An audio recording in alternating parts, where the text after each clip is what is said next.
Okay. हाय, नमस्ते। Structural analysis का यह लेक्चर है जिसमें हम आपको बताएंगे बेसिक्स के बारे में, स्ट्रक्चरल एनालिसिस के बेसिक के बारे में, या हम कह सकते हैं कि स्ट्रक्चरल एनालिसिस के इंट्रोडक्शन के बारे में हम आपको बताएंगे। तो इस लेक्चर में हम जो कुछ भी आपको समझाने वाले हैं आगे, यहाँ पे इस स्लाइड पे जो आपको स्क्रीन पे दिख रहा होगा, यहाँ पे सब कुछ लिखा हुआ है। इन्हीं सब टॉपिकों को हम आपको समझाने की कोशिश करेंगे। तो आप यहाँ पे देख सकते हैं जो कि क्वेश्चन के रूप में लिखा हुआ है, क्वेश्चन नंबर 1। इसमें क्या बताया गया है कि जो सिविल इंजीनियरिंग स्ट्रक्चर्स होते हैं उसके एग्जाम्पल्स के बारे में मैं आपको बताऊंगा। क्वेश्चन नंबर 2 में आप देख सकते हैं कि स्ट्रक्चरल जो एलिमेंट्स होते हैं वो कौन कौन से होते हैं, जो कि कॉमन कह सकते हैं स्ट्रक्चरल एलिमेंट।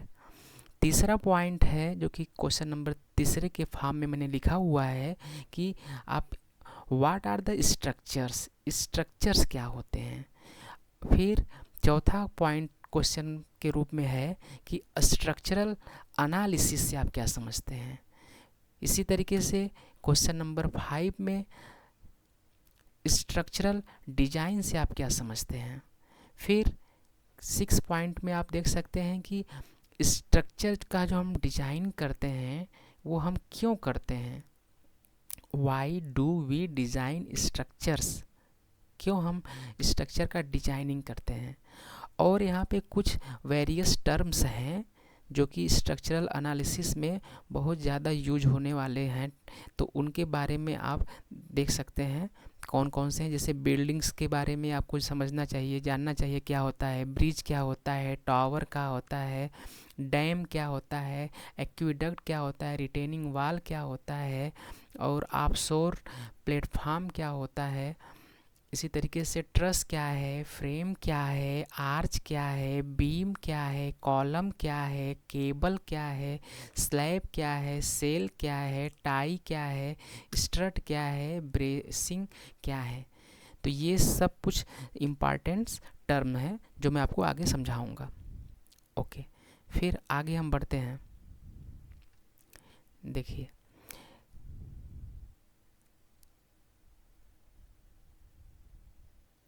तो examples of civil engineering structures, तो आप देख सकते हैं example of civil engineering structure या इन स्ट्रक्चरल एनालिसिस में क्या क्या हो सकता है, जो कि बिल्ट ऑब्जेक्ट्स होते हैं। जो स्ट्रक्चर्स हैं सिविल इंजीनियरिंग में वो कौन क्या होते हैं, बिल्ट ऑब्जेक्ट्स होते हैं जो कि हम बनाते हैं। ठीक है, आर्टिफिशियल कर सकते हैं आप। फिर जैसे आप देख सकते हैं पहला हमने यहाँ पे लिया हुआ है बिल्डिंग, तो ये देख रहे हैं हाई राइज बिल्डिंग है। स्काई क्रैपर्स या रेजिडेंशियल बिल्डिंग, स्काई क्रैपर्स का मतलब हो गया कि ये बहुत ऊंची गगनचुंबी इमारत है। रेजिडेंशियल बिल्डिंग के बारे में आप जानते हैं जहाँ पे हम रहते हैं। And other load bearing structures, ये सब कहलाएंगे buildings. That supports the weight of occupants, occupants का मतलब है कि जो बिल्डिंग के अंदर रहने वाले, जैसे हम लोग हो गए लिविंग जो है। एंड मटेरियल्स, तो ऑक्यूपेंट्स और मटेरियल्स के लोड को ये हमारा बिल्डिंग्स सपोर्ट करता है। फिर हम आगे बढ़ते हैं। तो आप एक एग्जांपल आप यहाँ देख सकते हैं, आपको ये बिल्डिंग देख करके पता चल गया होगा कि किस चीज़ का ये बिल्डिंग है, किसका बिल्डिंग है। तो ये बुर्ज खलीफा का बिल्डिंग है। आप जान सकते हैं कि अभी तक का ये सबसे जो हाईएस्ट जिसका हाइट है यही है बुर्ज खलीफा। फिर आप एक देख सकते हैं ब्रिज भी हमारा एक स्ट्रक्चर होता है, ब्रिज स्ट्रक्चर होता है। तो इसमें क्या होता है, इंक्लूडिंग आर्च ब्रिज, जो कि इंडिया में भी ये बना है, जिसमें आप देख सकते हैं नरेंद्र मोदी जी इसको इनॉग्रेट करते हुए दिखाई दे रहे हैं। चेनाब ब्रिज है ये वर्ल्ड्स का हाईएस्ट रेलवे आर्च ब्रिज है। इसकी हाइट देख रहे हैं कितना है, 359 मीटर है, 359 मीटर। और ये ब्रिज में और तरीके के ब्रिज होते हैं, जैसे सस्पेंशन ब्रिज भी होता है। ठीक है, और ये क्या करते हैं, ये ट्रैफिक जो लोड्स होते हैं, जो इस पे गाड़ियाँ चलती हैं, जैसे यहाँ पे ये देखिए ट्रेन चल रही हैं, तो ब्रिज का पर्पज़ क्या होता है? ब्रिज का पर्पज़ होता है एक जगह से दूसरी जगह जाने के लिए। तो उस पे से गाड़ी जाएंगी या कोई भी जाए, कुछ भी जाएगा, तो वो ट्रैफिक लोड कहलाएगा। उसको लोड को कैरी करने के लिए हम ब्रिज बनाते हैं, ठीक है। फिर आगे आप देख सकते हैं टावर्स के बारे में। आप देखिए टावर्स क्या होते हैं। तो यहाँ पे इस फिगर में आप देख सकते हैं एक जो ट्रांसमिशन टावर है, हाँ, सच एज कम्युनिकेशन टावर्स, जैसे हमारे फ़ोन जो हम बात करते हैं, और या तो ट्रांसमिशन जो इलेक्ट्रिसिटी हम अपने घर में प्राप्त करते हैं, तो वो सब कैसे आती हैं? पावर प्लांट से।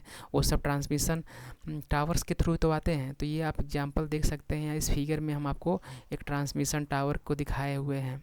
फिर एक हमको, आप सभी लोग जानते भी होंगे कि एक और यहाँ आईफल टावर का नाम तो सुना ही होगा आप लोगों ने। तो देखिए ये आईफल टावर भी हमारे पास एक टावर है। तो एग्जाम्पल हो गया, टावर का एग्जाम्पल हो गया। फिर नेक्स्ट आगे हम बढ़ते हैं डैम। तो डैम भी हमारा एक स्ट्रक्चर है, सिविल इंजीनियरिंग का स्ट्रक्चर है। तो डैम के बारे में यहाँ पे लिखा हुआ कि in civil engineering a dam is a barrier constructed across a water course to impound water and create a reservoir. These structures serve multiple purposes including water storage for irrigation, drinking water, hydropower generation and flood control. कहने का मतलब है, आप देख सकते हैं इसमें, आप इस बात को समझ सकते हैं कि क्या क्या इसमें बोला गया है। तो हम आगे बढ़ते हैं, तो और इसमें क्या बातें हैं, कौन कौन से और स्ट्रक्चर हैं इसमें देखते हैं। एक होता है एक्विडक्ट। एक्विडक्ट, आप फिगर को बस देखिए, आपको बस चीज़ समझ में आ जाएंगे। अब इसको एक बार पढ़ेंगे तो आप समझ जाएंगे। एक्विडक्ट में आप देख रहे हैं इस फिगर में क्या है, यहाँ पे एक कैनाल है, कैनाल दिख रहे हैं, यहाँ पे कैनाल है। ये सब यहाँ पे इसमें ये आर्टिफिशियल कैनाल है, यहाँ पे पानी है, पानी के अंदर ये शिप है और इसमें ट्रांसमिशन हो रहा है, गुड्स को एक जगह से दूसरी जगह पहुंचाया जा रहा है। तो ये भी एक सिविल इंजीनियरिंग स्ट्रक्चर है। एक्विडक्ट कहिए चाहे इसे कैनाल कहिए। ये इसका होता क्या है, and aqueduct is a system of structure जो कि डिजाइन किया जाता है convey water over long distance. किसके लिए किया जाता है? ये इरिगेशन के लिए। हम अगर पानी को हमको चाहिए, बहुत दूर से चाहिए, तो हम एक्विडक्ट बना करके ले जाएंगे। ड्रिंकिंग वाटर सप्लाई भी हम करने के लिए एक्विडक्ट बनाएंगे। इंडस्ट्रियल यूज करना है जो कि दूर है पानी के सोर्स से, तो उसको हम पानी कैसे पहुंचाएंगे? एक्विडक्ट से पहुंचाएंगे। फिर आगे बढ़िए, रिटेनिंग वाल के बारे में आप जानिए। तो रिटेनिंग वाल बहुत सिंपल सी बात है कि जैसे जो अर्थ होता है, अर्थ जो फील होती है उसको रोकता है ये। तो यहाँ पे देख लीजिए, ये भी एक सिविल इंजीनियरिंग स्ट्रक्चर है। हाँ, retaining wall is a structure design to resist the lateral pressure of soil. हाँ, तो आप इसमें देख सकते हैं ये रिटेनिंग वाल बनाए गए हैं। कैंटिलीवर वाल है ये, कैंटिलीवर, ये ग्रेविटी वाल है। मान लीजिए यहाँ पे अर्थ फील है, मिट्टी है, तो ये रिटेनिंग वाल इसको रोकेगा। जैसे ये मिट्टी है, तो ये रिटेनिंग वाल जो अगर हम बना देंगे, तो इस पे अगर प्रेशर लगाएगा तो ये रिटेनिंग वाल रोक लेगा। तो यही समझाया गया है कि रिटेनिंग वाल भी एक स्ट्रक्चर है। तो आगे बढ़ते हैं, ऑफशोर प्लेटफॉर्म के बारे में आप जानिए। तो फिगर में आप देखिए, बस फिगर में देख रहे हैं समुद्र है, समुद्र के अंदर एक स्ट्रक्चर बनाया गया है। जैसे ऑयल भी होता है ना, यहाँ समुद्र में ऑयल भी हम निकालते हैं, रिफाइन करते हैं, फॉसिल फ्यूल्स वहाँ पे होते हैं। तो वही यहाँ पे स्ट्रक्चर एक बनाते हैं जिसको हम ऑफशोर प्लेटफॉर्म कहते हैं, मतलब समुद्र के अंदर। ठीक है, ये भी जो मैरीन बेस्ड स्ट्रक्चर होता है, जैसे ऑयल रिग्स हो गया, सबसी सिस्टम और ऑफशोर विंड टर्बाइंस, ये सब उसके अंदर आ जाते हैं। ये ऑफशोर प्लेटफॉर्म भी हमारा एक सिविल इंजीनियरिंग स्ट्रक्चर है। तो आगे बढ़ते हैं, ट्रस के बारे में आप जानिए। अब ये सब जो ट्रस है, या अब जो आने वाले और कुछ मेंबर हैं, स्ट्रक्चर हैं, ये बहुत इंपॉर्टेंट है। इसके बारे में हम और आगे लेक्चर में समझेंगे, इन सब का एनालिसिस अच्छे से करेंगे। तो आप पहले जानिए ट्रस होता क्या है। ट्रस क्या होता है, सिंपल सा कर सकते हैं कि ये इंटरकनेक्टेड मेंबर्स होता है जो कि ट्रायंगुलर पैटर्न्स का होता है। और ये कैसा लोड को बियर करता है, या तो इसमें टेंसाइल फोर्स लगेगा या तो कंप्रेसिव फोर्स लगेगा।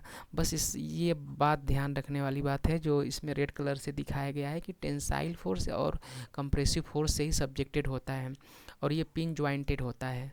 तो आप इसमें देख सकते हैं एक मेंबर यहाँ है, यहाँ पे पिन ज्वाइंट है, यहाँ पे पिन ज्वाइंट है, यहाँ पे पिन ज्वाइंट है, यहाँ पे पिन ज्वाइंट है, इस पे फोर्स लगा है। तो इस ट्रस में क्या होता है कि हमेशा ज्वाइंट पे ही फोर्स लगता है, ये इसकी खास बात होती है। यहाँ पे आप सपोर्ट देख सकते हैं, यहाँ पे आपके हिंज सपोर्ट दिया गया है, यहाँ पे हिंज सपोर्ट दिया गया है। तो इसमें ट्रस में दो चीज़ बस ध्यान में रखिए कि ये टेंसाइल फोर्स और कंप्रेसिव फोर्स को बियर करेगा, ये पिन ज्वाइंटेड होता है और लोड इस पे हम इसके ज्वाइंट पे लोड लगता है। तो इसके अगर कोई मेंबर पे फोर्स लगा देगा बीच पे तो ये ऐसा नहीं होता है, मेंबर पे फोर्स नहीं लगता है। ओके, आगे बढ़ते हैं, फ्रेम के बारे में पढ़ते हैं। तो फिगर को आप देख सकते हैं, फ्रेम क्या होता है? फ्रेम में जो कि बीम और कॉलम का कॉम्बिनेशन होता है। तो ये जो हमारा फ्रेम होता है वो पिन फ्लेक्सिबल जॉइंटेड भी हो सकता है, ठीक है, और रिजिड जॉइंटेड भी हो सकता है। तो यहाँ पे इंडस्ट्रियल फ्रेम को आप देख सकते हैं और ये मल्टी स्टोरी बिल्डिंग फ्रेम भी देख सकते हैं। तो ये हो गया फ्रेम। आगे बढ़ते हैं आर्च के बारे में। तो आर्च क्या होता है? आर्च भी हमारा एक स्ट्रक्चर होता है जो कि primarily resist load through compression, इसमें कंप्रेसिव फोर्स होता है। और यहाँ पे आप देख सकते हैं कि टाइप्स ऑफ आर्च दिया हुआ 2 हिंज आर्च है, एक जगह यहाँ हिंज है, एक जगह यहाँ है। 3 हिंज आर्च का मतलब है 1 हिंज, 2 हिंज, 3 हिंज। और फिक्स्ड आर्च का मतलब है यहाँ पे कोई हिंज नहीं है, यहाँ पे फिक्स ज्वाइंट है, तो ये फिक्स्ड आर्च हो गया। तो 3 तरीके के आर्च हो गए, ये भी हमारा एक स्ट्रक्चर कहलाएगा, ठीक है। तो ये स्ट्रक्चर का पार्ट यहाँ पे ख़त्म होता है। कुछ और बहुत से स्ट्रक्चर हैं जो कि हम कॉमन स्ट्रक्चर के बारे में आपको बस बताए हैं, ठीक है। तो हमने पढ़ा स्ट्रक्चर के बारे में। तो फिर इसके बाद हमारा टॉपिक आता है कि स्ट्रक्चरल एलिमेंट क्या होते हैं। एलिमेंट स्ट्रक्चर के बारे में हमने तो एग्जांपल दिखा केवल, और स्ट्रक्चर एलिमेंट क्या होते हैं। तो यहाँ पे लिखा है पहला पॉइंट कि दीज आर द कंपोनेंट्स या parts that make up a structure and they are often analysed individually. तो ये हमारे जो कंपोनेंट्स बोल सकते हो, चाहे पार्ट्स बोल सकते हो, चाहे एलिमेंट्स बोल सकते हो, जो कि स्ट्रक्चर को बनाते हैं, वही हमारे एलिमेंट कहलाते हैं स्ट्रक्चर के। उसको हम जब एनालिसिस करते हैं तो हम हर एलिमेंट को इंडिविजुअली हम क्या करेंगे, एनालाइज करेंगे। दूसरी बात यहाँ पे है कि जो हमारे स्ट्रक्चरल मेंबर होते हैं या स्ट्रक्चरल एलिमेंट होते हैं या स्ट्रक्चरल पार्ट होते हैं, वो उस पर डिफरेंट टाइप्स के फोर्स लगते हैं, जैसे कि टेंसाइल फोर्स लगता है, कंप्रेसिव फोर्स लगता है, बेंडिंग भी उस पर लगता है। बेंडिंग का दूसरा नाम फ्लेक्सर भी कहते हैं। तो ये इस स्लाइड में जितनी भी चीज़ें हैं आप उन सब चीज़ों को अच्छे से याद कर लीजिएगा। ये सब आपके लाइफ टाइम सिविल इंजीनियरिंग में या पढ़ते वक्त ये कभी न कभी यूज होंगे। तो ये बहुत ही बेसिक चीज़ें हैं, तो ये सबको हर सिविल इंजीनियर को याद होना चाहिए, समझ में आने चाहिए। बीम क्या होता है? तो बीम एक हॉरिजॉन्टल मेंबर होता है और ये कौन सा लोड को रेजिस्ट करता है? ये ट्रांसवर्स लोड को रजिस्ट करता है। और ये इसमें बेंडिंग होता है और ये शियर फोर्स को रजिस्ट करता है। अब ये देख सकते हैं कि यहाँ पे एक बीम बना है, यहाँ पे ये हिंज सपोर्ट है, यहाँ पे ये रोलर सपोर्ट है। इसे हम कह सकते हैं कि ये सिंपली सपोर्टेड बीम है। यहाँ पे लोड लग रहा है, लोड और तरीके का हो सकता है, यूडीएल भी हो सकता है, ठीक है। तो जैसे W किलो न्यूटन पर मीटर, इस पर यूडीएल भी लग सकता है, पॉइंट लोड और लग सकते हैं, कई जगहों पे लग सकता है। तो ये सब जो लोड होते हैं इसको हम कह सकते हैं कि ट्रांसवर्स लोड को हमारा बीम, ये सब ट्रांसवर्स लोड है, बीम ट्रांसवर्स लोड को बियर करता है। और इसमें जब ये लोड होगा तो ये ऐसे बेंड करेगा बीम, तो इसी को हम फ्लेक्सर बोलते हैं, बेंडिंग। और ये जो हमारे जो ट्रांसवर्स फोर्स हैं ये क्या करेंगे, इस बीम को इसको डिवाइड करना चाहेंगे, इसको हम अलग ब्रेक करना चाहेंगे इस तरीके से, तो इसको हम कह सकते हैं कि ये शियर फोर्स, तो शियर फोर्स को रेजिस्ट करता है, और ये जो हमने ये बताया है यहाँ पे ऐसे, ये बेंडिंग को रेजिस्ट करता है। ओके, आगे बढ़ते हैं। ये सब बेसिक चीज़ें हैं, बस एक बार आप समझ लेंगे, देख लेंगे, तो आपको ये सब दिमाग फिगर को आप दिमाग में एक बार बस इसको बैठा लीजिए, सेव कर लीजिए, बस चीज़ें आपको याद हो जाएंगी। कॉलम के बारे में देख लीजिए, ये वर्टिकल मेंबर है जो कि resist load primarily through compression. इसमें कंप्रेसिव फोर्स, यहाँ पे इसमें आप देख सकते हैं कि ये हमारा क्या है, कॉलम है, और यहाँ पे ये पी हमारा क्या है, दोनों साइड से इस पर कंप्रेसिव फोर्स लग रहा है। ठीक है, ये वर्टिकल मेंबर है, कंप्रेसिव फोर्स से सब्जेक्टेड होता है, यही तो है। केबल के बारे में क्या जानते हैं? केबल भी हमारा एक फ्लेक्सिबल मेंबर होता है, फ्लेक्सिबल मेंबर जो कि कैरी लोड्स इन टेंशन, इसमें टेंसाइल फोर्स इसमें ये कैरी करता है, और ये फ्लेक्सिबल मेंबर होता है। जैसे एग्जांपल में आप जो नीचे फिगर दिखा हुआ है आपको, ये सस्पेंशन ब्रिज का ये एक फिगर है, तो इसमें आप देख सकते हैं कि सस्पेंशन ब्रिज के जो भी एलिमेंट हैं, कुछ एलिमेंट आप याद कर लीजिए। जैसे एंकरेज कहाँ पे है, देख सकते हैं। टावर किसे कहते हैं, देख सकते हैं। केबल क्या है, जो ये दिख रहा है ये पोर्शन इस तरीके से, यही आपका मेन केबल है। तो यही केबल के बारे में हम आपको बता रहे थे कि ये एक फ्लेक्सिबल मेंबर है, या स्ट्रक्चरल एलिमेंट है, या स्ट्रक्चरल पार्ट है। ठीक है, फाउंडेशन को आप देख ही सकते हैं यहाँ पे। फिर ये डेक है, ये सस्पेंशन ब्रिज का, जिस पे हम अपने मोटर व्हीकल इन सब को चलाएंगे, या तो हम पैदल भी जा सकते हैं, ये सब हमारा डेक है। तो केबल के बारे में भी आप समझ गए। और ये जो वर्टिकल इस तरीके से आपको दिख रहे हैं, ये भी हमारे केबल ही हैं, लेकिन हमको इसको कहते हैं सस्पेंडर कहते हैं। ओके, फिर आगे बढ़ते हैं। स्लैब के बारे में आप जानिए, फिगर को बस अच्छे से ध्यान से देखिए। ये सब हर घर का ये मतलब ये जो भी एलिमेंट दिख रहा होगा अपने घर में आप देख सकते हैं कि आप देख सकते, ये देखिए कॉलम है, कॉलम देख रहे हैं नीचे इस तरीके से। फिर ये क्या है, बीम है, अपने घर में आप इसको देख सकते हैं कि इस तरीके से बीम बना हुआ है। फिर ये नीचे की तरफ कॉलम है, बीम है। फिर मान लीजिए ये जो पोर्शन ये पूरा है, जिसे छत बोलते हैं, यही हमारा स्लैब है। तो इस पर ग्रेविटी लोड का मतलब है जो हमारा डेड लोड है उसकी बात कर रहा है। और यहाँ पे देख रहे हैं कि ये फुटिंग है, फुटिंग आप देख सकते हैं, फुटिंग।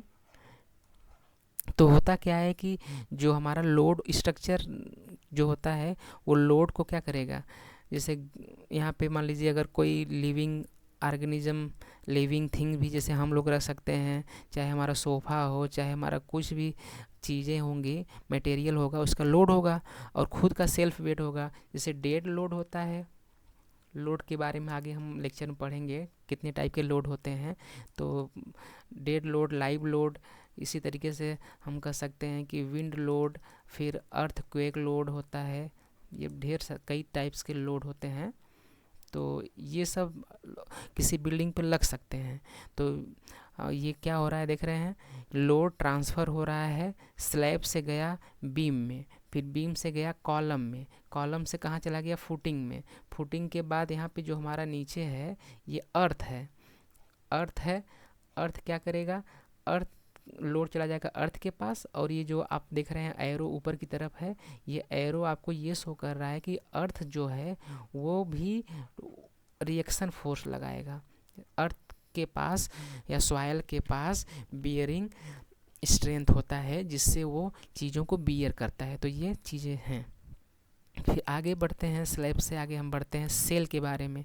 तो आप इस फिगर को देखिए ध्यान से कि ये जो स्ट्रक्चर है इस तरीके से ये बना हुआ है।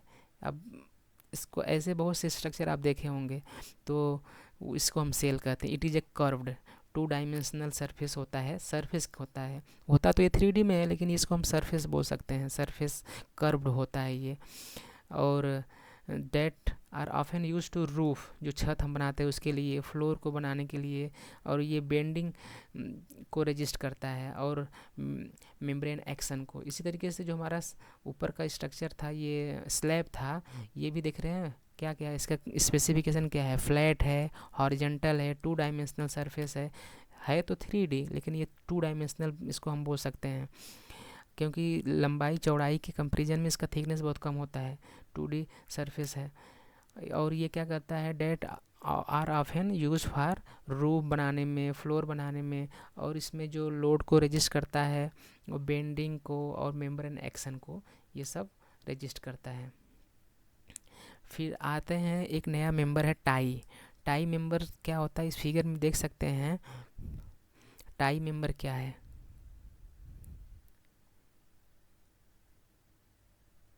तो structure element design to resist axial tension pulling force. तो यहाँ पे ये जो डायग्राम है, ये डायग्राम उल्टा लग गया है।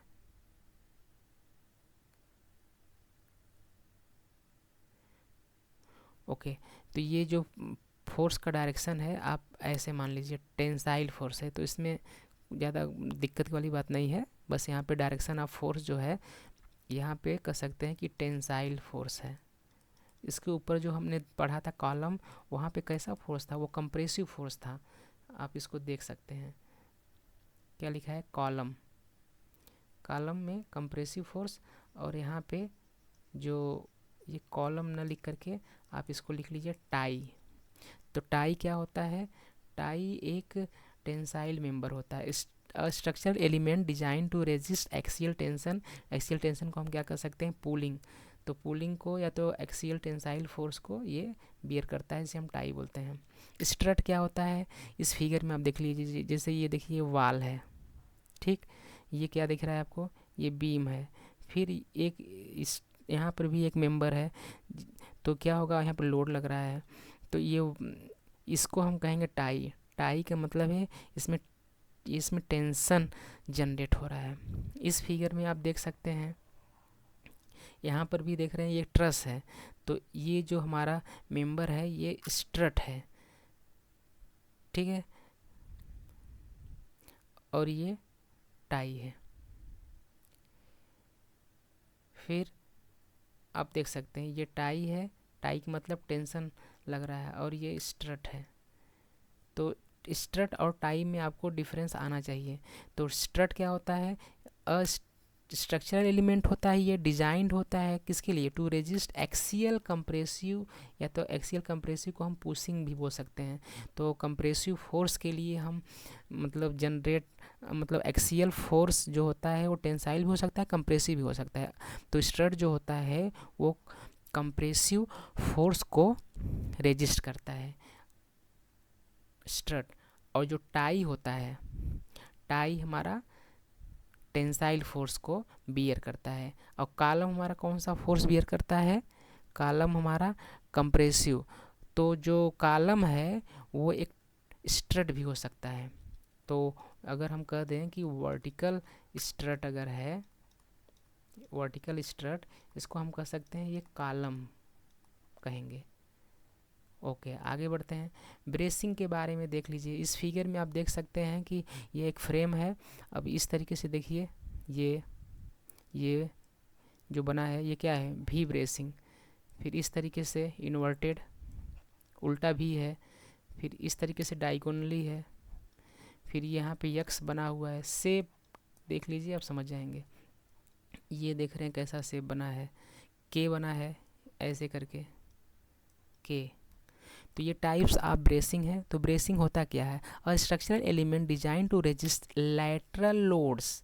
लैटरल लोड्स का मतलब है कि जिसमें विंड लोड्स और सिस्मिक लोड्स, इसको दोनों को बियर करता है। लैटरल लोड को बियर कर सकता है, एक्सियल कंप्रेशन लोड को, और एक्सियल टेंशन, तीनों चीज़ों को ये बियर करता है ब्रेसिंग। और ब्रेसिंग के टाइप्स आप देख सकते हैं।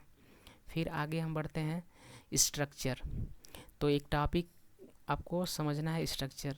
जब इसके पहले हम आपको बता दिए थे कि कुछ एग्जाम्पल दे दिए थे स्ट्रक्चर के बारे में, फिर स्ट्रक्चर के एलिमेंट क्या होते हैं वो भी बता दिए। तो फिर स्ट्रक्चर होता क्या है, तो अब जब दो चीज़ आप जान गए हैं, तो स्ट्रक्चर को आप डिफाइन कर सकते हैं कि जो स्ट्रक्चर आर सिस्टम है, सिस्टम्स हैं किसका, इंटरकनेक्टेड पार्ट्स, या तो सिस्टम है इंटरकनेक्टेड स्ट्रक्चरल मेंबर या एलिमेंट। कहने का मतलब है, आप ऊपर जा कर के देख सकते हैं, चाहे वो ट्रस हो, चाहे वो कोई सा भी हमारा स्ट्रक्चर हो, चाहे बिल्डिंग्स हो, चाहे फ्रेम्स हो, सब में क्या होता था, स्ट्रक्चरल एलिमेंट, ठीक है, एलिमेंट बोलिए चाहे पार्ट्स बोलिए, एलिमेंट्स बोलिए चाहे पार्ट्स बोलिए चाहे मेंबर्स बोलिए, ये तीनों का मतलब एक ही है। ये सब आपस में इंटरकनेक्टेड होते हैं, चाहे पिन ज्वाइंटेड हो चाहे फिक्स हो, तो इन सब को जोड़ करके ही स्ट्रक्चर बनता है। ठीक है, सिंपल सी बात थी। फिर आगे देखिए, आगे आपको समझना है स्ट्रक्चर एनालिसिस क्या होता है। तो the objective of structure analysis is to determine the internal forces, internal force को आपको निकालना होता है स्ट्रक्चर एनालिसिस में। और क्या करना होता है करस्पॉन्डिंग डिस्प्लेसमेंट, और हमको डिस्प्लेसमेंट भी चेक करना होता है। ठीक है, स्ट्रक्चर एलिमेंट का और इंटायर स्ट्रक्चर सिस्टम का। तो 3 चीज़ें करनी है। पहली तो इंटरनल फोर्स, इंटरनल फोर्स में आप कह सकते हैं कि एक्सियल फोर्स कितना होगा, ठीक। फिर कह सकते हैं कि बेंडिंग स्ट्रेस कितना होगा, या तो फ्लेक्सुरल स्ट्रेस कितना होगा, कह सकते हैं जिसे हम बेंडिंग मोमेंट कह सकते हैं, बेंडिंग मोमेंट रेजिस्टेंस बोल सकते हैं। टॉर्जन कितना होगा, ठीक है, एक्सियल फोर्स, ये सब हमारे शियर फोर्स कितना होगा, शियर फोर्स, ये सब हमारे shear force, bending moment, axial force, फिर टॉर्जन, ये सब टार्जनल मोमेंट, ये सब हमारे एक्सियल फोर्स हैं, एक्सियल फोर्स नहीं, इंटरनल फोर्सेस हैं मेंबर में। तो इनको हम निकालते हैं, यही हम स्ट्रक्चर एनालिसिस में करते हैं। और इंटरनल फोर्सेस को निकालने के साथ साथ हम डिस्प्लेसमेंट कितना हो रहा है ये भी चेक करते हैं स्ट्रक्चर एनालिसिस में।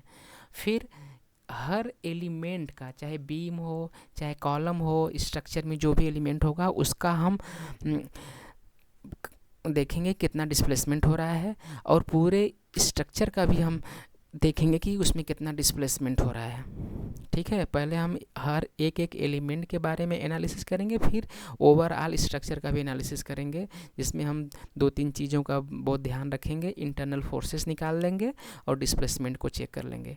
डिस्प्लेसमेंट में भी हम आगे लेक्चर में पढ़ेंगे। डिस्प्लेसमेंट में आप कह सकते हैं कि जैसे रोटेशन कितना हुआ, ये देख सकते हैं, या तो आप देख सकते हैं कि डिफ्लेक्शन कितना हुआ, ये सब चीज़ें को चेक करेंगे। फिर आगे नेक्स्ट पॉइंट में लिखा है कि the analysis involves predicting their behaviour under loads. तो हम स्ट्रक्चर एनालिसिस में प्रेडिक्शन भी करते हैं, एनालिसिस करके हम प्रेडिक्ट कर देते हैं कि हमारा स्ट्रक्चर इंश्योर कर देंगे कि सेफ है कि नहीं, स्टेबल है कि नहीं, सेफ है कि नहीं। ये अगर हमको बताना होगा तो हम क्या करेंगे, उसको स्ट्रक्चर को एनालिसिस करेंगे, और उसको हम एनालिसिस करने पे हम बता देंगे कि हाँ हमारा स्ट्रक्चर सेफ है कि नहीं है। क्योंकि लोड लगता है, लोड जब लगेगा स्ट्रक्चर पे, उसी लोड की वजह से हम उसको चेक करेंगे कि उसमें कितना स्ट्रेस डेवलप होगा, उस स्ट्रेस को हमारा मटेरियल या हमारा एलिमेंट बियर कर पाएगा कि नहीं। यही सब तो हमारा एनालिसिस होता है। ठीक है, तो एनालिसिस का पार्ट ये हो गया। आगे हम चलते हैं, तो स्ट्रक्चरल डिज़ाइन क्या होता है, उसी से मिलता जुलता स्ट्रक्चरल डिज़ाइन का हमारा एक टॉपिक होता है, जो कि बहुत इंपॉर्टेंट। थोड़ा सा इसमें अंतर होता है कि स्ट्रक्चरल डिज़ाइन में क्या होता है कि हम डिटर्मिनेशन करते हैं या डिटरमाइन करते हैं क्या, मोस्ट सूटेबल प्रोपोर्शन, चाहे कह सकते हो कि dimensions and detail of structure element. तो प्रोपोर्शन का मतलब है कि जैसे मान लीजिए हमको बीम बनाना है, ठीक, इसका डिज़ाइन करना है, तो मोस्ट सूटेबल प्रोपोर्शन का मतलब है कि इसका लेंथ कितना होगा, इसकी डायमेंशंस के बारे में आपको बताना है, लेंथ कितना होगा, इसका जो क्रॉस सेक्शन होगा वो कितना होगा, और इसके हर डिटेल को, जैसे इसके मटेरियल जो होंगे, कौन कौन से मटेरियल्स का प्रोपोर्शन क्या होगा, उस सब के बारे में सब कुछ हमको डिज़ाइन करना होता है। तो वो सब कहलाएगा, डिज़ाइन का पार्ट कहलाएगा। फिर हम आगे बढ़ते हैं, तो यहाँ पे एक नेक्स्ट पॉइंट है कि हम क्यों डिज़ाइन करते हैं स्ट्रक्चर को। तो डिज़ाइन करने का मेन हमारा पर्पज़ जो है वो यहाँ पे लिखा हुआ है कि to support loads and transfer the loads through the soil.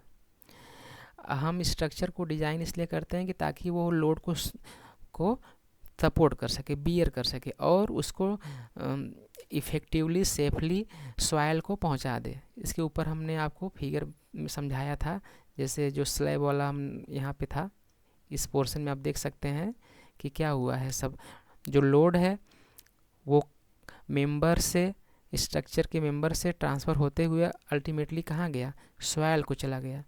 तो यही तो हमारा पर्पज़ होता है, ऑब्जेक्टिव होता है, इसीलिए हम डिज़ाइन करते हैं। तो why do we design structures, तो आप समझ गए होंगे। फिर यहाँ पे है कि अगर हम स्ट्रक्चरल डिज़ाइन करते हैं तो उसमें कौन कौन सी बातों को हम ध्यान देंगे, कौन कौन से पैरामीटर हैं जिसको हम कंसीडर करेंगे। तो सेफ्टी बहुत ज़रूरी है, उसको हम देखेंगे। तो सर्विसिबिलिटी का मतलब है कि हम उसको यूज कर सकें, ऐसा स्ट्रक्चर हो कि जिसको हम सर्विस में ले सकें, वो सर्विसिबिलिटी कहलाएगा। इकोनॉमी को भी हम कंसीडर करेंगे ताकि हमारा जो स्ट्रक्चर हो वो कम लागत में बने, ऐसा ना हो कि बहुत ज़्यादा पैसा खर्च हो जाए। तो इकोनॉमी भी हमारा एक बहुत ही इम्पॉर्टेंट पॉइंट का होता है जिसको हम कंसीडर करेंगे। फिर एक होता है ड्यूरेबिलिटी। ड्यूरेबिलिटी का मतलब है कि टिकाऊपन, या कितने लंबे समय तक चलेगा। ऐसा नहीं कि हम कोई स्ट्रक्चर बना रहे हैं लाखों करोड़ रुपया लगा करके कि वो एक ही महीने में, एक साल में, 2 साल में ख़राब हो जाए। हम चाहेंगे कि उसका जो लाइफ स्पैन है वो लंबा हो, ड्यूरेबल हो। वैसे कहते हैं एस्थेटिक। एस्थेटिक का मतलब है कि उसका लुक कैसा हो, देखने में अच्छा हो, उसके रंग जो हो अच्छे हो। एस्थेटिक मतलब उसके लुक के बारे में है, सुविधा के बारे में है।